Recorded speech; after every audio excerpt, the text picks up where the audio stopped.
கர்த்தர் நல்லவர், அவர் கிருபை என்றும் உள்ளது.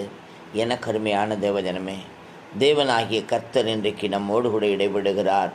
ஆமீன், சோத்திரம். முரட்டு இருதயம் உள்ளவர்களாக இருக்கிறீங்களா? நீதிக்கு தூரமாக இருக்கிறீங்களா? எனக்கு செவி கொடுங்கப்பான்றார். அல்லேலூயா. ஆமீன். இன்றைக்கு அநேகரும் அப்படித்தான் இருக்கிறோம், நீதிக்கு தூரமாக இருக்கிறோம். ஆமீன். இருதயம் கபடை சிந்திக்கிறது. ஆமீன், சோத்திரம். தேவையில்லாத காரியங்களை சிந்தித்து கொண்டு இருக்கிறது. எனக்கருமையான தேவஜனமே, ஆமீன், சோத்திரம். தேவனுடைய வார்த்தைக்கு செவி கொடுக்கிறவர்களாய், நீதிக்கு, ஆமீன், சோத்திரம், நீதியை ஆமீன் மதிக்கிறவர்களாய், நீதியாய் நடந்து கொள்ளுகிறவர்களாய் இருக்க வேண்டுமாம். என் நீதி சமீபிக்கிறேன் என்று சொல்லுகிறார். அது தூரமாய் இருப்பதில்லை. என் ரட்சிப்பு தாமதிப்பதில்லை.